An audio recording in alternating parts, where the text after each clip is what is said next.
Halo anak-anakku sekalian, apa kabar? Semoga semuanya dalam keadaan sehat dan baik-baik saja ya. Puji Tuhan, hari ini kita bertemu kembali untuk bersama-sama mengenal pengembangan pengetahuan kita pada pendidikan agama Katolik.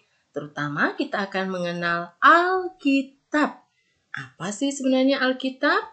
Alkitab milik gereja Katolik atau umat Katolik biasanya ada di bagian bawahnya ini tertulis Deuterokanonika. Ya, ini adalah Alkitab milik gereja Katolik. Baik, bersama Bu Guru kita akan mengenal apa saja yang ada dalam Alkitab.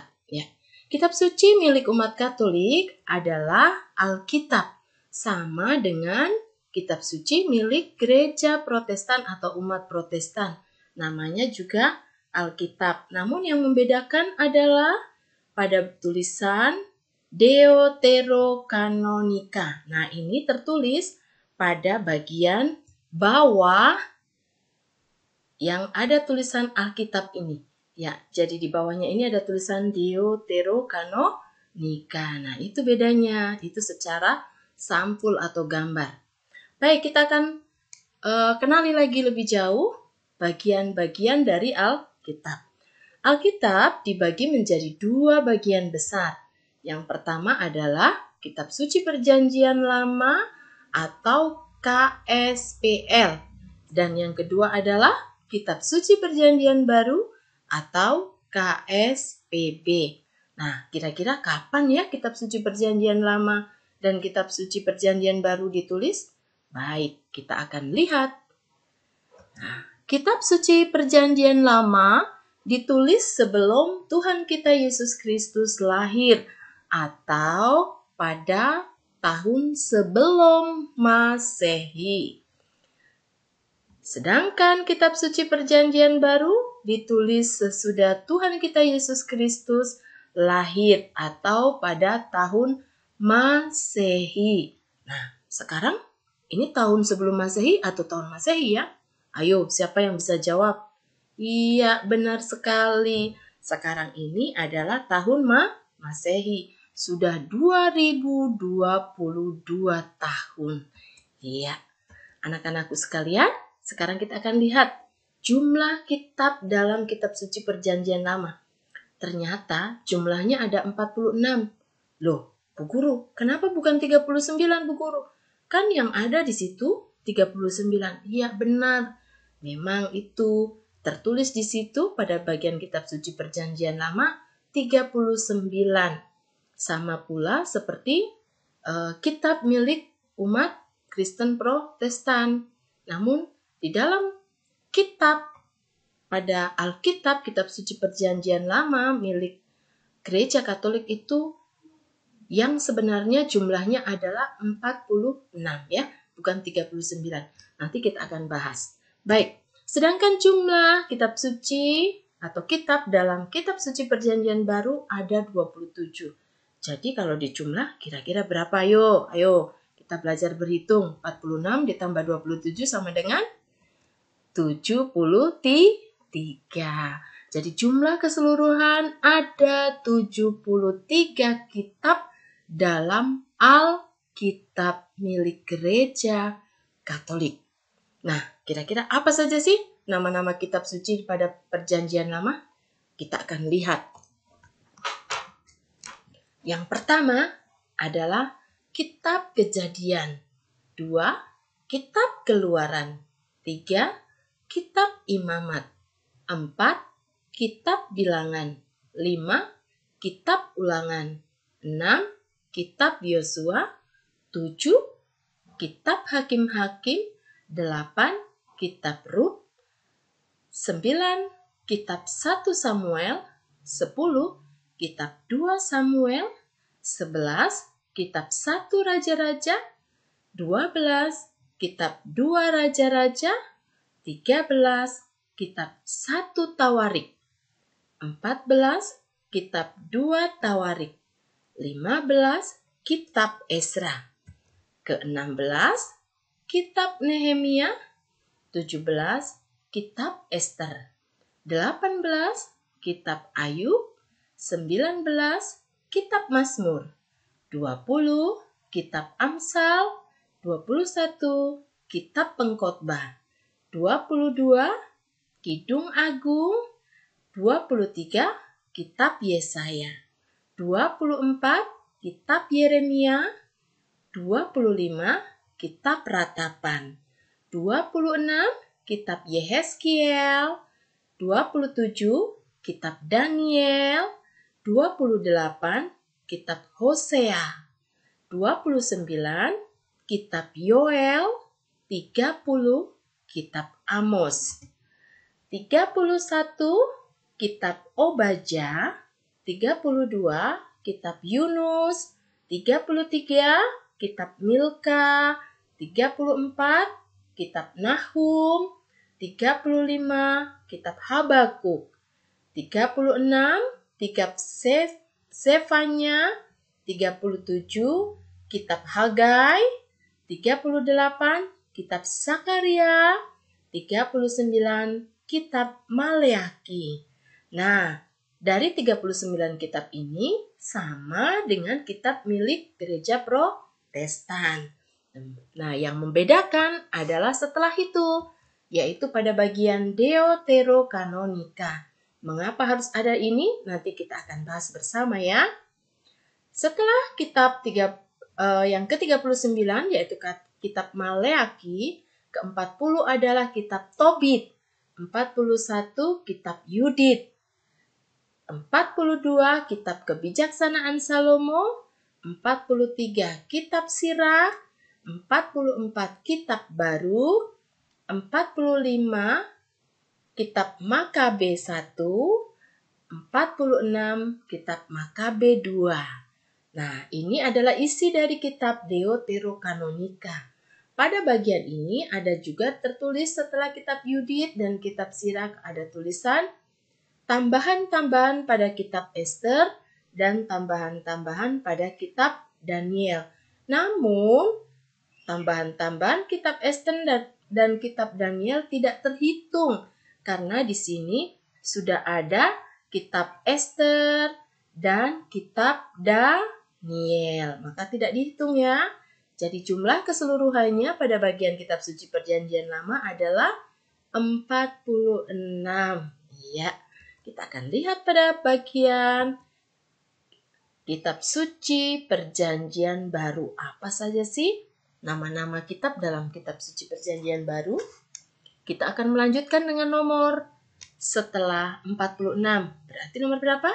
Nomor 47. Baik. Nomor 47 ini adalah Injil. Jadi ada 4 Injil ya. 4 Injil diantaranya adalah nomor 47 Injil Matius, 48 adalah Injil Markus, 49 Injil Lukas, 50 Injil Yohanes. Nah, ke-51 adalah Kisah Para Rasul. Lalu setelah itu ada surat-surat Paulus yang berjumlah 13. Di antaranya adalah urutan dilanjutkan ya. 52 yaitu surat Paulus kepada jemaat di Roma. 53 surat Paulus yang pertama kepada jemaat di Korintus. 54 surat Paulus yang kedua kepada jemaat di Korintus. 54 surat Paulus kepada jemaat di Galatia.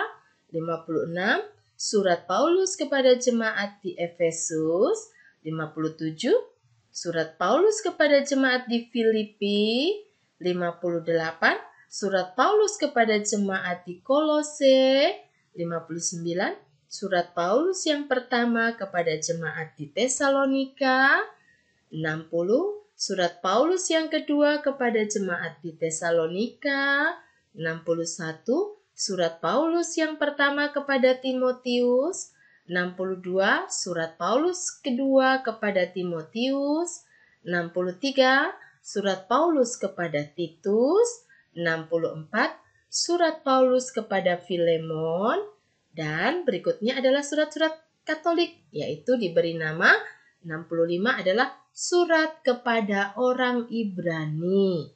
Lalu 66 surat Yakobus, 67 surat Petrus yang pertama, 68 surat Petrus yang kedua, 69 surat Yohanes yang pertama, 70 surat Yohanes yang kedua, 71 surat Yohanes yang ketiga, 72 surat Yudas. Dan yang terakhir atau 73 adalah Wahyu kepada Yohanes. Nah, itulah nama-nama kitab pada bagian kitab suci perjanjian baru. Nah, tadi seperti yang Bu Guru katakan, tambahan pada kitab Ester dan tambahan pada kitab Daniel dalam Deuterokanonika tidak dihitung sebab sudah ada kitab Ester dan kitab Daniel. Mengerti kan? Baik, anak-anakku sekalian, pasti kalian jelas nih. Oke, berikutnya yang menjadi pertanyaan adalah mengapa Alkitab Katolik mempunyai lebih banyak buku atau kitab? Bagaimana jawabannya?